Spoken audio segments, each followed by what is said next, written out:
నమస్కారం. మన విద్యా 24/7 ఛానల్కి స్వాగతం. 6వ తరగతి నుంచి 10వ తరగతి వరకు పాఠ్యాంశాలన్నీ తెలుగులోనే స్పష్టంగా, సులభంగా అర్థమయ్యేలా వివరించడం మా ధ్యేయం.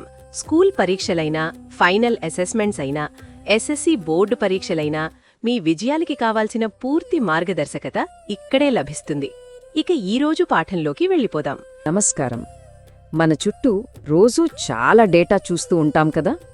ఉదాహరణకి క్లాస్లోని విద్యార్థుల మార్కులు, లేదా ఒక క్రికెట్ మ్యాచ్లో బ్యాట్స్మెన్ చేసిన పరుగులు. ఈ నంబర్లన్నీ ఒకేసారి చూసినప్పుడు కాస్త గందరగోళంగా అనిపించొచ్చు. అయితే ఈ రోజు మనం ఈ డేటాను చాలా సులభంగా అర్థం చేసుకోవడానికి ఫ్రీక్వెన్సీ డిస్ట్రిబ్యూషన్ టేబుల్స్ మరియు గ్రాఫ్స్ ఎలా ఉపయోగపడతాయో వివరంగా నేర్చుకుందాం. సరే, ఈరోజు మనం ఏమేం విషయాలు తెలుసుకోబోతున్నామో చూద్దామా? మొదటగా మన దగ్గర ఉన్న డేటాను ఎలా అర్థం చేసుకోవాలి, దానికొక సెంట్రల్ వాల్యూ ఎలా కనుక్కోవాలో నేర్చుకుందాం. ఆ తరువాత ఒకవేళ డేటా చాలా ఎక్కువగా ఉంటే దాన్ని గ్రూప్స్గా ఎలా ఆర్గనైజ్ చేయాలో చూద్దాం. ఇక ఆ తర్వాత ఆర్గనైజ్ చేసిన డేటాను బార్ గ్రాఫ్స్, హిస్టోగ్రామ్స్ లాంటి చిత్రాలుగా మార్చి ఇంకా బాగా ఎలా అర్థం చేసుకోవాలో తెలుసుకుందాం. చివరగా నేర్చుకున్నదంతా ఒకసారి రివైజ్ చేసుకుని కొన్ని ప్రాక్టీస్ ప్రశ్నలు కూడా చేద్దాం. ఒకసారి ఊహించుకోండి, క్లాస్లోని విద్యార్థులందరి మార్కులు ఒకచోట రాసి ఉన్నాయి. అదంతా చూస్తే అంకెల సముద్రంలా ఉంటుంది. అసలు క్లాస్ పర్ఫార్మెన్స్ ఎలా ఉంది? ఎక్కువ మందికి సుమారుగా ఎన్ని మార్కులొచ్చాయి? ఈ సంఖ్యల వెనుక దాగి ఉన్న కథేంటో తెలుసుకోవాలంటే ఏం చేయాలి? ఇలా ఏ ఆర్డర్ లేకుండా ఉన్నది ఉన్నట్లుగా రాసిన డేటాని మనం రా డేటా అంటాం. ఈ నంబర్లను ఇలా చూసి క్లాస్లో యావరేజ్ స్కోర్ ఎంత, లేదా ఏ మార్క్ ఎక్కువగా రిపీట్ అయింది అని వెంటనే చెప్పడం చాలా కష్టం. అందుకే ఈ పనిని సులభతరం చేయడానికి మనకు కొన్ని మ్యాథమెటికల్ టూల్స్ కావాలి. సరే, వాటిలో మొదటిదేంటో చూద్దాం. ఇప్పుడు మన ముందున్న ప్రశ్న ఇదే.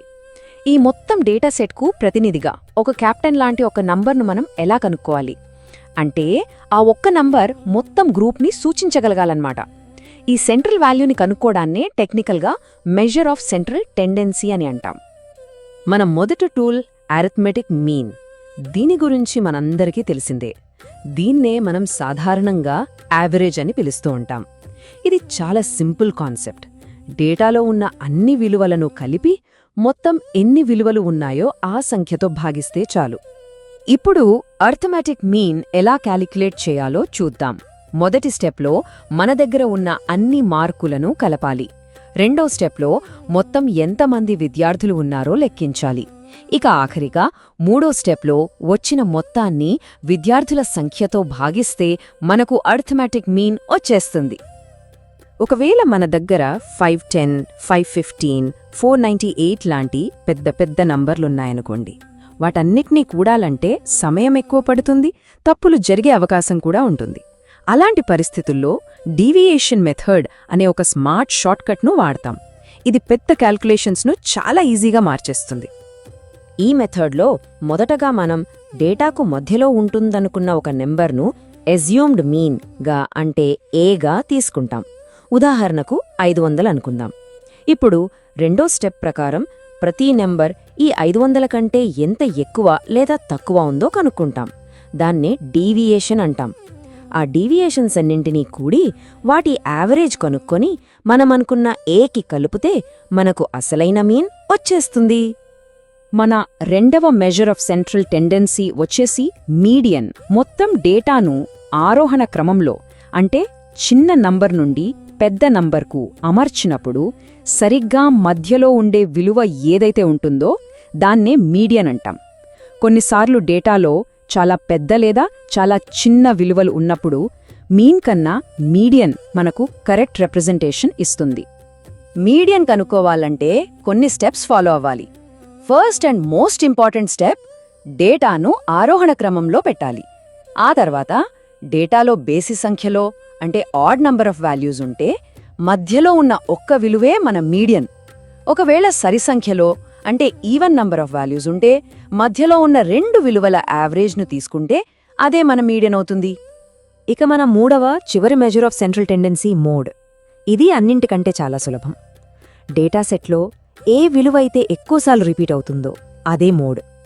ఒక డేటా సెట్కు ఒకటి కన్నా ఎక్కువ మోడ్లు ఉండొచ్చు, లేదా ఒక్కోసారి ఏదీ లేకపోవచ్చు. మోడ్ కనుక్కోవడం అంటే సింపుల్గా కౌంట్ చేయడమే. ముందుగా డేటాలోని అన్ని విలువలను గమనించాలి. తర్వాత ప్రతి విలువ ఎన్నిసార్లు వచ్చిందో లెక్కించాలి. ఏ విలువైతే అన్నింటికన్నా ఎక్కువసార్లు రిపీట్ అయ్యిందో అదే మన మోడ్. చాలా సింపుల్ కదా.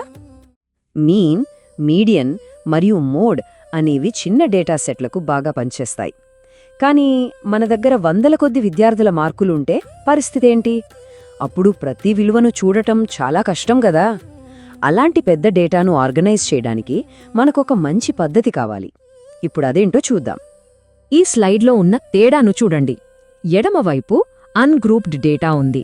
ఇది పెద్దగా ఉంటే చాలా గందరగోళంగా ఉంటుంది. కాని కుడివైపు గ్రూప్డ్ డేటా ఉంది. ఇక్కడ డేటాను చిన్న చిన్న గ్రూప్స్గా విభజించాం. ఇది చూడటానికి చాలా క్లియర్గా ఉంది. సింపుల్గా చెప్పాలంటే డేటాను గ్రూప్ చేయడమంటే మన కంప్యూటర్లో వందలాది ఫైల్స్ను నీట్గా ఫోల్డర్లలో పెట్టడం లాంటిది. మనం డేటాను గ్రూప్స్ లేదా క్లాస్ ఇంటర్వల్స్గా విభజించినప్పుడు వాటి హద్దులను ఖచ్చితంగా సెట్ చేయాలి.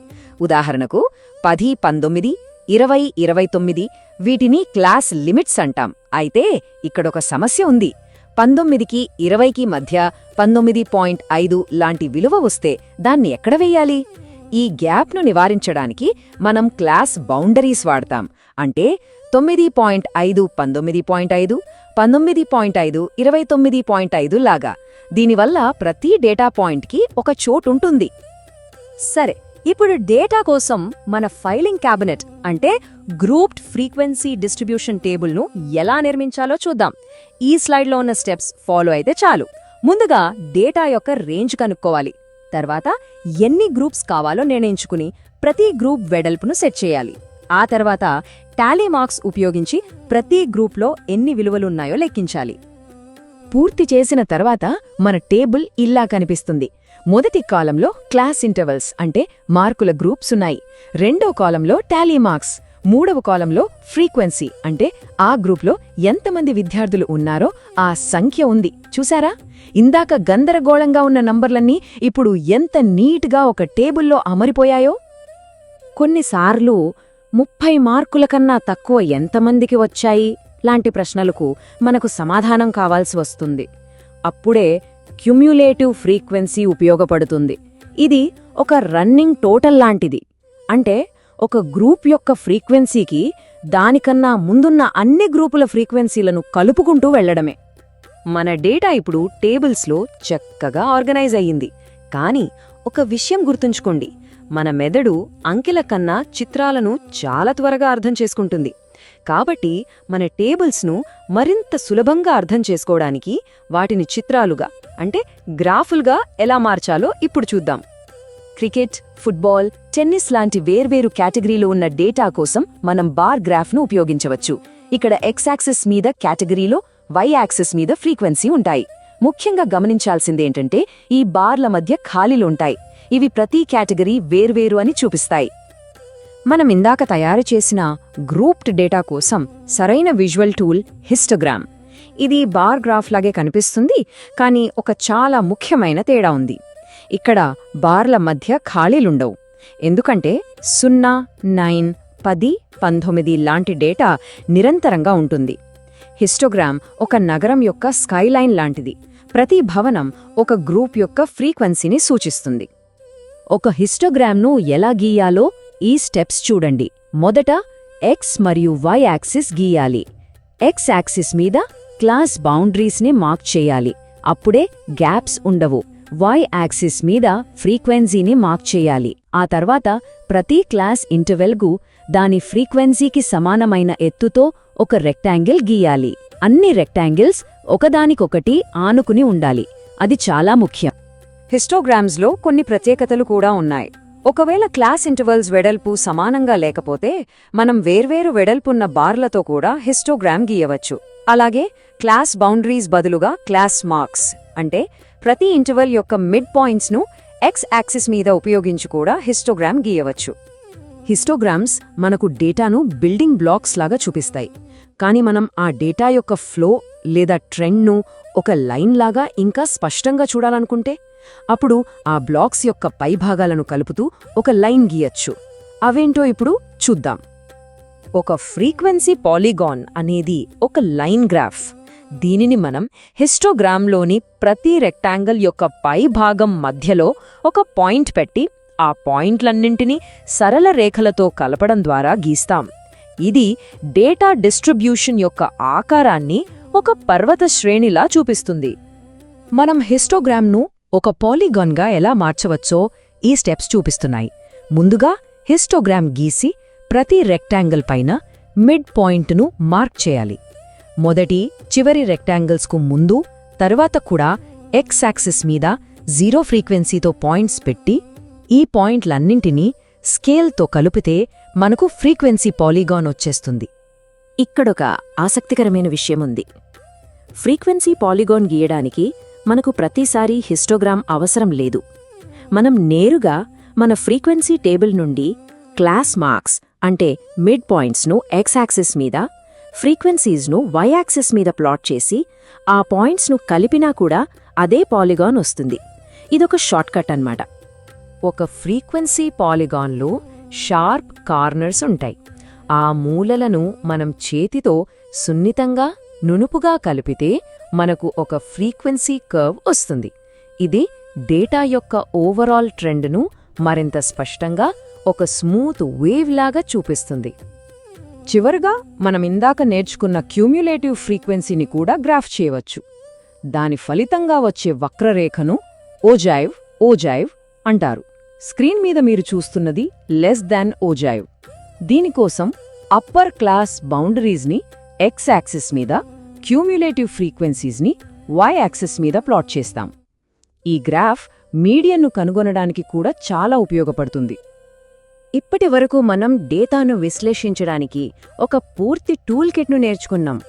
సాధారణ అంకెల నుండి మొదలుపెట్టి వాటిని టేబుల్స్లో ఆర్గనైజ్ చేసి శక్తివంతమైన గ్రాఫులుగా ఎలా మార్చాలో చూశాం. సరే, ఇప్పుడు అన్నింటినీ ఒకసారి త్వరగా గుర్తు చేసుకుందాం. ఈరోజు మనం నేర్చుకున్న కీలకమైన విషయాలు ఇవి. మీన్, మీడియన్, మోడ్ అనేవి డేటాకు ఒకే ఒక్క ప్రతినిధి విలువను ఇస్తాయి. ఫ్రీక్వెన్సీ కేబుల్స్ పెద్ద డేటాను గ్రూప్స్గా ఆర్గనైజ్ చేస్తాయి. హిస్టోగ్రామ్స్ డేటాను గ్యాప్స్ లేకుండా విజువల్గా చూపిస్తాయి. ఫ్రీక్వెన్సీ పాలిగాన్స్ మరియు కర్వ్స్ డేటా యొక్క ఆకారాన్ని చూపిస్తాయి. ఇక ఓజైవ్స్ రన్నింగ్ టోటల్స్ను విజువలైజ్ చేస్తాయి.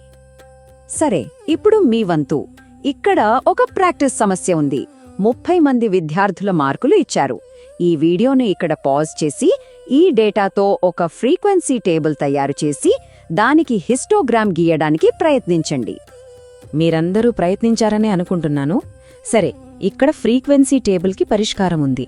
మీరు తయారు చేసిన టేబుల్ ఈ సరైన టేబుల్తో సరిపోతుందో లేదో ఒక్కసారి జాగ్రత్తగా చెక్ చేసుకోండి. మీ క్లాస్ ఇంటర్వల్స్, టాలీ మార్క్స్ మరియు ఫ్రీక్వెన్సీస్ అన్నీ సరిగ్గా ఉన్నాయో లేదో చూసుకోండి. మరియు ఇది ఆ టేబుల్ ఆధారంగా గీసిన హిస్టోగ్రామ్. చూడండి, ప్రతి బార్ యొక్క ఎత్తు మన ముందు స్లైడ్లో లెక్కించిన ఫ్రీక్వెన్సీకి ఎలా సరిపోతుందో. 39 గ్రూప్లో ఫ్రీక్వెన్సీ ఎక్కువగా ఉంది కాబట్టి ఆ బార్ అన్నింటికన్నా పొడవుగా ఉంది. చూశారు కదా, step by step process follow అయితే ఎంత గందరగోళంగా ఉన్న నంబర్లనైనా మనం ఎంత స్పష్టంగా అర్థం చేసుకోగలమో.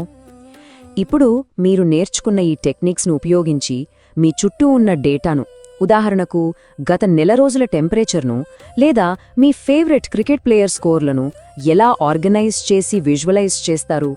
ఒక్కసారి ఆలోచించండి. ఈరోజు చూసిన పాఠం మీకు ఉపయోగపడిందని హృదయపూర్వకంగా ఆశిస్తున్నాను. ఇలాంటి మరిన్ని స్పష్టమైన, సహాయకరమైన, మార్కులు పెంచే పాఠాలు పొందాలంటే మన విద్యా 24/7 ఛానల్ను తప్పకుండా సబ్స్క్రైబ్ చేయండి. ఈ వీడియో నచ్చితే లైక్ చేయండి, మీ ఫ్రెండ్స్కి షేర్ చేయండి. మీ సందేహాలు, సూచనలు, తదుపరి నేర్చుకోవాలనుకున్న విషయాలు కింద కామెంట్స్లో రాయండి. మీ స్పందన మాకెంతో ముఖ్యం. మీ ఒక్క లైక్, ఒక్క షేర్, ఒక్క కామెంట్ కూడా ఈ చదువు వెలుగును మరింత మంది విద్యార్థులకు చేరుస్తుంది. మాతో ఉండండి. మీ నేర్చుకునే ప్రయాణాన్ని ప్రతిరోజు మరింత బలంగా, మరింత స్పష్టంగా, మరింత ప్రభావవంతంగా మార్చుకుందాం. ధన్యవాదాలు.